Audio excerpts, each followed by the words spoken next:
And welcome back to the Culturing Cannabis podcast. Happy Thursday. I'm one of your hosts, Full-Time Tony, here with my guy, JC Coates. JC, we have a fantastic guest today, someone who has been a mentor to us in a sense. Yes. Through this cannabis process. Who we got today? Michael Sassano is in the building. Mike Sassano. What's up, buddy? How we doing? Thanks for being here, guys. Yeah. You know, it's been a while. I've been trying to get on here for a while. I know. This is like, I think we rescheduled this podcast maybe about 5 times, and now, 6 times the charm. You know what I'm saying? Yep. And here we are. We made it. We made it. What is it? It's August 20th. Yeah. We're having a great time. We've been working with Michael Sassano since January. Jesus, it's been a minute, Mike. It's yeah. longer than 6 months, man. Our getting our cherry popped, first time entering into the market with our cannabis products in Nevada happened with Michael Sassano. Yeah, and I just want to publicly go on the record and say thank you for everything that you guys did for us. I feel like some CEOs could have made it really fucking difficult for us to do what we wanted to do, but you made it pretty easy, so really appreciate it. Thanks, Mike. Appreciate it. Well, I mean, I've known you guys for a longer time than that. Yeah. I've been coming to your parties. I've always wanted to come on your podcast. We kept missing ourselves. I got to be on my way out the door in order to get out. So let's talk about that. So you've been in the cannabis industry for a minute now. When did you come to Nevada? 2015. 2015, and then who'd you start with when you came out here? I know you did some investing when you first got out here. We had a project in Pahrump, and it was a similar concept what we were going to go for the later project when we did Solaris. So, we ended up I ended up in one direction, and as fate would have it in Las Vegas, you end up at another grow developing it. Yeah. So you came in as kind of like an investor into the market, and then an operator, and then kind of transitioned into an operator. Or did you come in as an operator? Kind of just give us a little story. Tell us the Michael Sassano story, and it's going to lead into where you're going to next. I mean, look, what you see today, that was a dust bowl back when I first got here. Just a raw piece of land, and we brought the investors together, and we found great partners, and we created what you see today. And everything from traveling around the world to find the right greenhouse for this environment. I think we visited over 100 different greenhouses, and not cannabis greenhouses, because there weren't very many of them then, and there definitely weren't a lot of desert cannabis grows at that time. So you had a few popping up in Arizona, some myths of some in California, which really have come about recently. And look, you learn, you try, definitely greenhouse growing in the desert is extreme growing. I don't care what anybody tells you. Yes. It is extreme growing. And look, you got to learn how to do that. Yeah. You're gonna hit so many seasonal problems, and figuring out what works in your system throughout that. And I went from that dust bowl to, okay, hey, we got this problem, to, hey, look, now we're killing it, for the market, and our product's well known, and now we're getting out there with more genetics and moving forward, and there you go.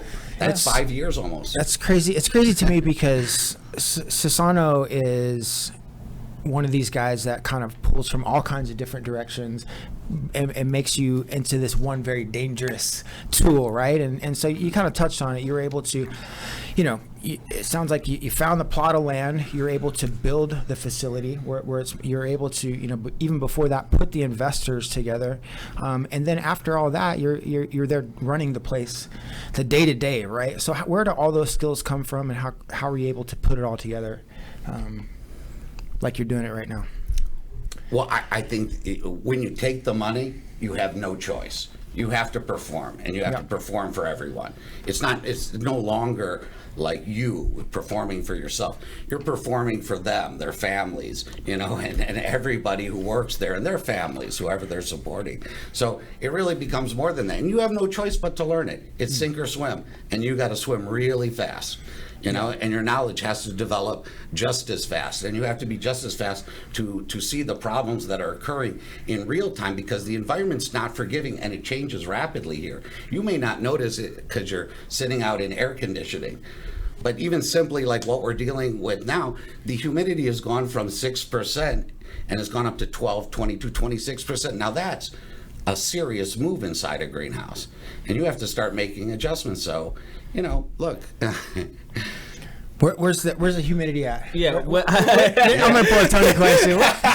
So what's your preferred humidity level? Once in a while, we'll go to grow facilities, and I have to be the expert of the group, so I have to like figure out fake questions to ask these growers. So make sure that they think I'm dangerous. The Tony go-to is the humidity. Yeah. What's your favorite? Because I do know from Michael Sassano that humidity is very important in any grow. At all different stages. At all different stages, and because of the bacteria that can build depending on your moisture levels in that room. Nice. Yeah. That was pretty good. Too much big problems, too little big problems. Yeah. So you have to have that perfect balance, and so I think, do you think? I mean, it's crazy, right? Because you kind of got into cannabis in like the boom part of it, right? The kind of the initial pop where I think about the 2017, 2018 days, and I know JC probably thinks about it too, how magical that time kind of felt for everybody. Everything was so new and so exciting. The parties were happening. Special new industry. It was. I'm like so fortunate that I got to be a part of that and got to see how crazy all that craziness, right? Do you think that like you also did that though with the stock market? Like you were in the stock game on Wall Street, right? Back during, I guess, that initial boom of the 1990s. Well, you couldn't compare the 90s to the 80s, but it's definitely a lot different than the 2020s. And I think it's just interesting because I think that maybe potentially, the question I guess I'm asking you is that did Wall Street prepare you for cannabis? I'm not sure if Wall Street is necessarily the right place for cannabis, but it definitely has a great place in the financing of cannabis and in preparing you to hit budget targets. Yeah. So, I mean, there is a certain training, which is, hey, look, as great as this industry helps everyone, as great as it is to be in this industry and the parties back then and all that, you got to hit budget numbers. You got to take care of the money so that fund doesn't end. Yeah, right. Because there's no parties if you have no money, right? That's true. I mean, at the time, though, 2017, everyone had fucking money. Money was flowing back. Don't worry about it. That was everyone's answers to anything. Don't worry about it. A few years before that, nobody was on email saying cannabis or marijuana. I was like, wait a second, did they just write cannabis in that email? Prank email. Don't answer that.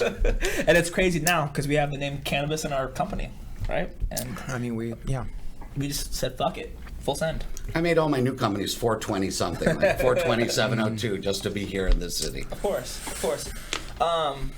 So you have helped build Solaris with some awesome partners. You're transitioning out right now, and you're going into a very exciting new project. Tell us a little about that. I mean, I'll still be involved, from a consulting basis for a while, with the company, especially, seeing that to become a bigger company and or getting it to up that stage where it can be bought by a bigger company.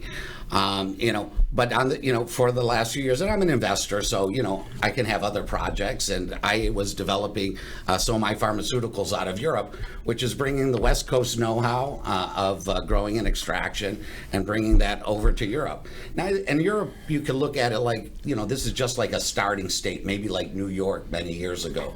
It's going to go through a medical period for a long time. It's not going to be like the West Coast. It went from medical to recreational in a breakneck second. Yeah. And so tell us about that like European market. How does it differ, right? I know you said it's very medical right now, but what does it look like the structure of it? It's similar. You have, just like the federal government, you have the EU and the UN, actually, the WHO has a lot of decisions with health over there. You have them, and it's ambiguous. They're kicking the can down the corridor, just like the federal. But on a country-by-country basis, Germany's for sure a leader in medical. They did about $250 million in sales last year. You have Denmark is doing a recreational program. Luxembourg's a little country, but they're doing a recreational program. Switzerland is doing an all-organic marijuana program. Hemp was very legal at 1% plus THC, but now they're doing an organic, it has to be organic, pilot. Portugal, where I'm located, is going to probably go recreational this year. It's the can got kicked this summer. Greece, where also we're located, they're going to, that's like Oregon. Anybody can grow there. Yeah. Nobody's growing yet because everybody's a little bit cautious with the rules. Like just similar to new start states. But yeah. So, all around it's starting to go, and yeah, it's more pharmaceutical. And I'm going to convince you guys, cultureandcannabis.eu. Culture and cannabis in Europe, Daisy. How do you feel about that? He makes buddy? it sound so sexy, Yeah. Tony. I'm telling you. Well, It sounds like a party, honestly. The underground movements of the recreational market is a very strong undertow. We have a grandfathered in sponsorship with Cannabis. So, that's pretty unique. So we have our own 100p. booth there. Cannabis. Cannabis is in Barcelona, right? Yeah, this is like, this is everything to the European Yeah. recreational culture. It's This is the World Cup. It's like the MJ BizCon of Europe. No, It- it's more of like festival style. Festival stuff. Oh, more like the high. If you took High Times at MJ BizCon and put it in Barcelona, that It's is Cannabis. super. It's crazy? It's like a festival. Like, we need to go. That's what you're saying. Yeah, it's everything. So we're gonna do like a full vlog style video. So stay tuned. Next, I forgot you guys had that thing at Spanish. We- That's we- Well, it's very special I to be mean, a that's sponsor of sick. Cannabis. Did you guys go yet, or? I was there just before Trump closed those borders on the Friday. I was in Barcelona, at the W Hotel, and they're like, all right, they kept it open up just up until the end there. So. Oh, Wow. right in March. Yeah, everything was empty. Like we're at the W going, this is great. We could get anything we want. Yeah. Then they go, they're going to close the border. So I was like, whoa, I gotta get home. That's crazy to think about that you were over there. And so, with COVID, as someone who watches the market, what do you think is to come worldwide with cannabis post this pandemic? Well, I mean, look, how special is it that you were deemed essential? It's true. I mean, think about that just on a recessionary proof basis. And the WHO came out and said, hey, alcohol is not so good for the COVID. Well, now cannabis just went to the one, go-to that is better than even alcohol during a bad time. Yeah. And prices, went up. Shortages occurred because of the demand. People's tastes changed. Okay, they went more to the bulk flowers. But now concentrates are coming back and other product lines are coming back. So people adjust their buying habits just like they would eating habits, right? Yeah, 100%. That's interesting to think about because there is a shortage of cannabis in the market right now. I think we talked about it a couple times on this episode. Is that because you're selling so much of it? I mean, Or shit. I've been moving some weight. I wasn't sure. We played a part at least. Maybe. Yeah, We sold way too much. We sold our way too much. small We're sliver of the pie. Yeah, we're sorry, guys. We won't let it happen again. Just kidding. But listen, do you think that it was because of the extra demand in cannabis, or do you think it was do you think it was like a combination with the fact that some of the growers kind of took that time off too? I mean, why do you think we're having such a massive shortage in the market as of right now? Well, I think it's all of that. Definitely tastes changed, and definitely habits changed. And people had a lot more time on their hands, and there was, there's only so much you need to go out and start buying at that point in time. And sometimes it's about your own comfort during that period. Now, on the other side, on the business side, I was one of the, first. There's an article I put out right in the beginning. I think there's 9 or 10 articles. Well, the first week they're like, tell us what's, and I put an article how you should take some crops out of rotation. That was your initial feeling. Things are going to close down for a while. Sure. The next week I had to retract it with another story, but I mean, I said, look, I know last week, they were asking me, what was going, and, we've decided to go full bore ahead. We decided not to take a crop out of rotation. Well, when you take a crop out of rotation, it can take, 3 to 6 months before you can, really it's like 6 months, from beginning to the end. Yeah. So you're taking a lot out of the market at that point just to cut back because of the uncertainty. And a lot of people were in a precarious position, to begin with, or they were making what they perceived at the time was smart business decisions. This is something we've never seen a government shutdown. So, a big part of it from the business side is the supply side got taken out. So a lot of people pared back. A lot of people, the staffs were very large as those numbers were surging. Yeah. Sales were surging. It was going to be the biggest 420 March to May doubt. that we've ever seen. Me and JC, it would have been the craziest 420 we ever had. I talk about it all the time, but next year, guys. Yeah. It's all good.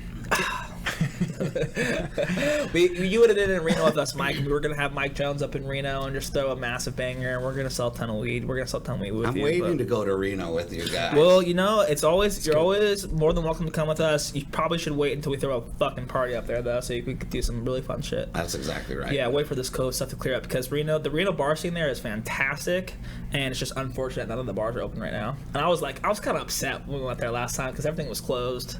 Kind of sad. Yeah. All the bars are closed for a full-time Tony. Yeah, it is a very sad story. Especially for like the Reno full-time Tony. That's what I want to do is bar hop in Reno. Yeah. But sorry, I didn't mean to cut you off there. Just got off on a tangent. I'm happy to be here.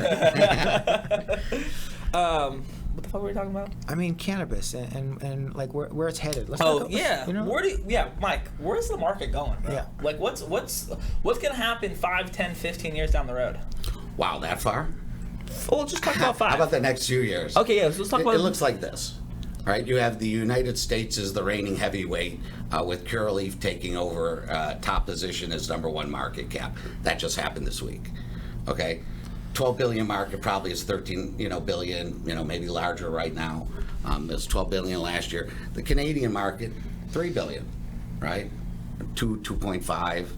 All right. Now you have all the ancillary businesses building in there. Europe, that's like 300, 400 million. Now you have Uruguay transporting product, tons of it, not pounds of it, over to Europe. You're seeing Thailand and Asia opening up. For sure, South America is embracing the export culture. Colombia, Mexico, they're all looking at the export culture. Europe wants to be an actual, a center. Similar to Canada and the United States, but United States, closed off, but still the reigning heavyweight. Where does it look like? This is only getting bigger. You can only hold back banking so long. You could, the people are starting to speak. What's the problem here?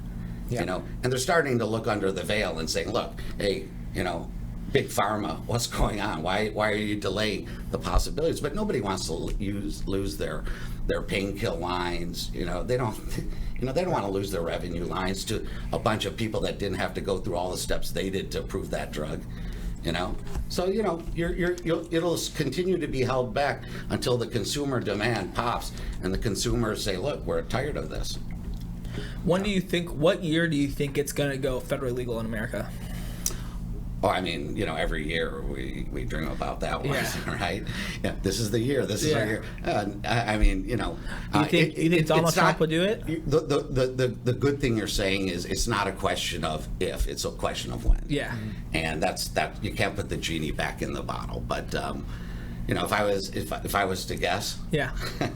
Over under, I mean, they still haven't been able to lower drug prices in this country. Sure. And all over the world, like, even when I'm traveling, everybody has the lowest drug prices of anybody. Yeah. And we still can't do that. So how much control is there? I'm hoping they look the other way and they say, look, the big government dollars and the COVIDs and this, and let's let these cannabis people alone. So I'll give you, it has to happen, whichever party wins 2022. 2022. There it is. I believe it. And I think federal legalization looks so different to so many people, right? Mm-hmm. People think it's like, federal government's gonna rock and roll it. That's kind of, I don't even know what other industry is federally regulated that big, but it's a consumer product. I'm not sure. But what I think that's my point is that if essentially if they lift 280E, right? It essentially goes federally legal for the most part because that allows banks to get involved, which then kind of like starts the whole process. Would you agree? You would see that'd be an easy one, right? The low-hanging fruit. Yeah. Decriminalization, of course, that's a lower-hanging fruit. Banking seems like the second lower-hanging fruit. You don't have them changing schedules. Whoa. Yeah. I don't know about that. Yeah, but then talking about interstate commerce, right? Like, when do you think a Solaris ounce will be sold in California or Utah or Arizona? Well, that's going to be really long because there's a lot of state powers, and powers to be that have cordoned off these borders, and that's their world. Got it. You got to dismantle that world before you can get to that point. So that would be your long-term 5-10-year program. Got it. Certain federal rules, like the lower hanging fruits, they should be imminent because they're just silly not to. Right? Yeah, right. I mean, allow the Wells Fargos and the Citibanks and the Banks of America to take our money and let us have just regular credit cards and debit cards as everybody else does, right? And let us write some shit off. Let us just that'd be nice. Oh, don't go too far. I was with you on the banks. Tax breaks, that's a little bit longer down. It's way up high on the tree. Yeah, I mean you just went higher up on the fruit.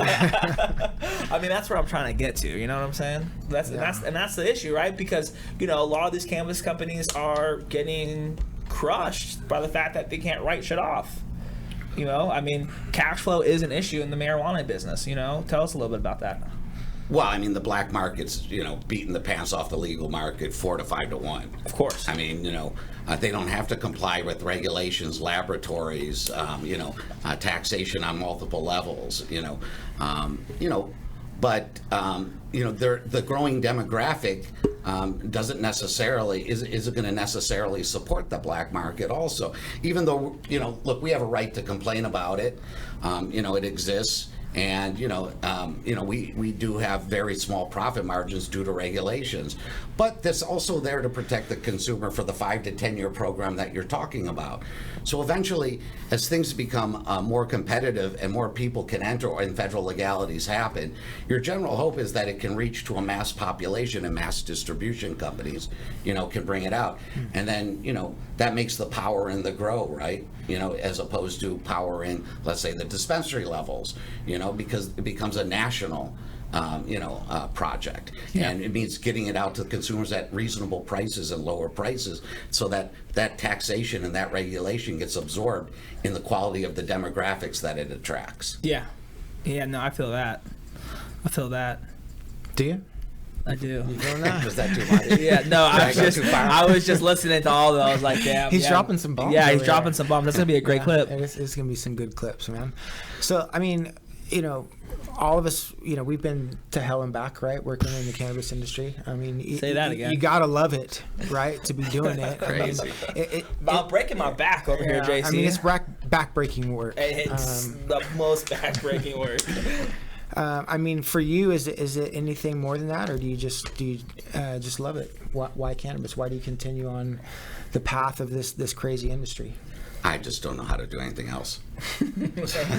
I mean, the reality is when you develop a skill and you've done your best for your partners and you put it all in, and I'm a 24/7 person, so I'm deep, and it's very rewarding, and if you're doing it in a good way and you're trying to do the right thing for everybody, you feel good about that. Mm-hmm. I feel good about progressing to the next level. I mean, I love Europe, guys, so you have to remember, I'm going to be convincing you. Talk about culture and food. Yeah. I mean, we could do a billion episodes over there. Culture and food. Crush it. And really, the eating there is different. I mean, I go there and eat 4 times as much, and I lose 20 pounds.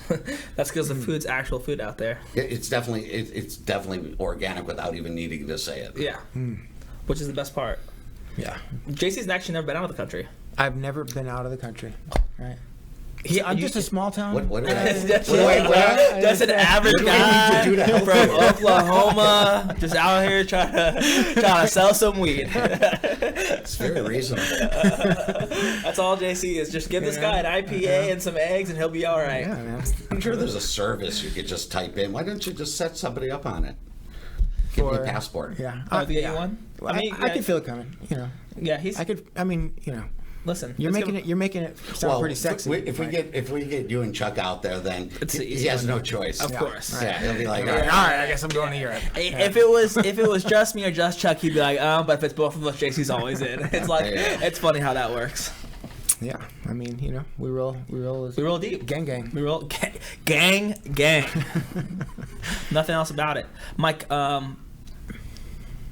You have like one of the dopest spots in the city. I just want to touch on how sick your apartment is for a quick second. Why did you pick the Ogden out of all places to move to when you moved to Vegas? It was the closest thing to work. It's like a 10-minute drive. Yeah.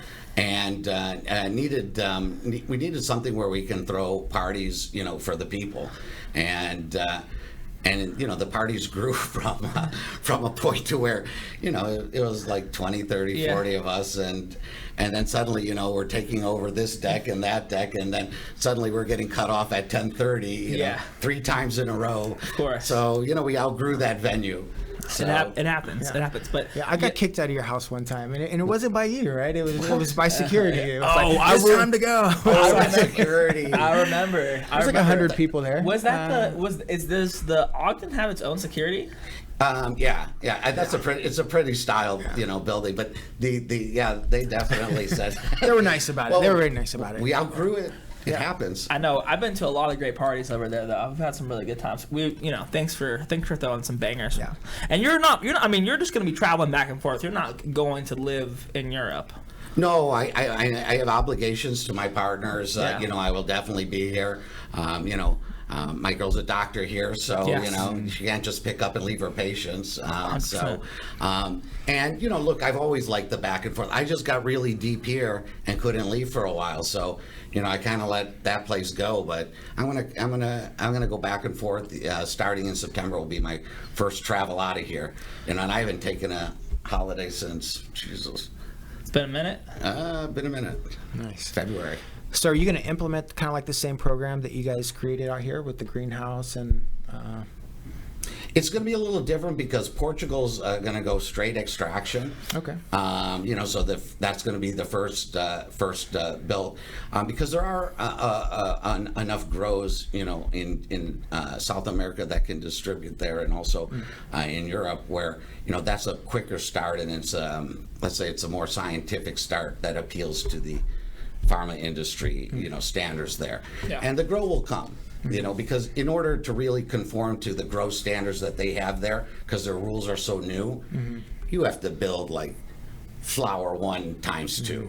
It has to be that it really needs a lot of technology and a lot of money, and that's a big spend for an unknown circumstances. Sure. Yeah. Mm-hmm. The larger grows, they haven't proven their model yet. That's true. They built them. But that money isn't coming. Yeah. So why not just go in there at a production angle, right? And so you're going to purchase that weed? More scientific, precise. Here's what you want. This is what you asked for. Rather than, hey, you're off 5% on your THC on this whole batch. Yeah. You have a 5% standard deviation there. Do you know how hard that is? That's crazy. Yeah. Each one of your harvests has to be a 5% standard deviation. Where it's 15% here. No, I don't think there's any rule to standard deviation. Oh, okay. They're not, your batch could be 20% to 30% THC. They just have, they have 5-pound testing in order to, increment them. Over there, if that harvest was, with out of 5%, the whole harvest is skunk. It's crazy. Damn. Lots of money to lose out there. Yeah. Well, don't call it skunk weed. Lots of precision. Lots of precision. Yeah, that's crazy. Yeah. That's crazy to think about. What's the first product that you guys are going to be producing out there? You're going to start with your basic isolates and distillates, and we'll have a liquid drop, so sensor, and we're going to get a little bit avant-garde because everybody's telling me, don't do an extract, but that's a pure molecule. Yeah. Why is that not pharmaceutical? It's true. And Yeah. So we're going to stretch the imagination a little bit, and we're going to use some of the purer molecules that would normally be considered rec on our side of the pond, and remarket them under a pharma label. Because why shouldn't you be taking a pure molecule if that's the doctor prescribed dosage? Yeah. Well, I think and smoking it, right? Yeah. And smoking it? We're going to try it. Oh. We're getting a little, like I said, you have to wait. I don't want to put my neck out there and say we're doing this and sound stupid at a later date. Yeah, but we're being more aggressive. Let's just say I'm not accepting the current. I can only do drops and possibly pills. Yeah, no, screw that. Yeah. I mean, some of the most powerful medicinal cannabis in the world is, oil. 100p. Yeah. Definitely the strongest. Oils, concentrates. Rick Simpson oil, right? The RSO, baby. RSO. Hashtag the cancer killer. Yep. As it's known on the streets. So you guys are going to put it in capsules? capsules and tinctures? I'd like to. A finished product over there. I mean, I don't want to get too technical, just for this, but finished products are a little bit, hey, you might have to be pharmaceutical for real. And, maybe stick to the drops and stick to the pure molecules like the distillates. So, how do you make those products more creative than just a liquid, right? Yeah. What you put it in, right? The packaging. Yeah. The story. The story, the messaging. Yeah, that's right. cultureandcannabis.eu. Shit. Well, Mike, thank you so much for coming on the show, my man. I really, really appreciate it. We had a great time. When you come back from Europe, going on your trip, let's get you back on the podcast. Let's talk about what's going on out there. Give us a little insight to the European cannabis market. It'd be really awesome. Thank you so much, man. Really appreciate you. Great. We'll be hanging out a much more before you go to Europe. So thank you, JC. Yo. Where are we going next week, bro? Let's start with that. Bro, we're going to Oklahoma next week. Oklahoma. What's the? Wait, that's a play, right? That's a play. Yeah. Oklahoma, the play. Have you ever seen it? I have seen it. I have seen it as well, but I can't sing any of the words. But I just remember Oklahoma. When the wind comes sweeping down the plains. Keep going. I think that's basically all I got. That's all I got. Yeah. So we're going to Oklahoma. We're going to come sweeping down the plains, bro. Culture and cannabis is going to come sweeping down the Midwestern plains. Yeah, so if any of JC's Oklahoma friends are watching, we're going to be in town soon. We're going to be there 25th to the 27th. So we're going to start in Oklahoma City, take meetings all day there, get up in the morning, drive to Tulsa. It's about an hour and a half, I think, north of Oklahoma City. Take a bunch of meetings out there. Maybe get one or two Cultures foods in. Maybe get a Cultures food in and strike a deal. Hopefully. We're striking a deal. That's 100%. Culture as food is a baby. Are you guys helping out my brother's dispensary? In Oklahoma? Yes. Yeah. We're going to get connected with it. We're getting connected with him as well. We're going to do it all. But Michael Sassano also has a brother that looks very similar to him. Just FYI. And builds amazing greenhouses. Yeah. So yeah, we're going to go out to Oklahoma, strike some deals, do some cool shit. So if you're in Oklahoma, you want to link up, let us know. We've been dropping products as of late. We got some products coming out. We got some cool shit that's going to be popping off here pretty soon. Some new cool collabs. You don't have a t-shirt on. I don't have a t-shirt. Buy a t-shirt. Listen, we only got so many left. We got 72. I think we're down to like 30. Yeah. We're gonna try to sell these t-shirts, and then we're gonna re-up and do another run, and then I think we're gonna start a t-shirt club. Yeah, we haven't figured it out yet. It might be called the. Well, if you go on the website now, everything is sold out except the classic tee. Yeah. Right. And so about 2 more weeks, it looks like those will be completely sold out. You can't get them anymore. Yeah. Until when we bring them back, right? But we're gonna have a new apparel drop with some cool artists here in and town. It's gonna be super limited. So make sure to buy them when we drop them, so you get one. Yeah. Before they're gone. Yeah, because you're going to look back in 20 years and be like, man, I should have got that fucking 101 Culture and Cannabis Classic Tee. You know what I'm saying? Yeah. You know what I'm saying? What else? Culture's Foods. We got a new episode coming out on Saturday. We got, what do we got? We got Record Street Brewery up in Reno, a.k.a. Alpine as well. And then we just did a really cool one today at Trace, which is inside Planet 13. The latest episode is with Moo Dang up in Reno. Check that one out. And I think that's really it. That's a wrap, bro. I think that's a wrap. Thank you so much for listening to the Culture and Cannabis Podcast. I'm one of your hosts, Full Time Tony. That's my guy, JC Coates. We'll see you guys next Thursday. Peace.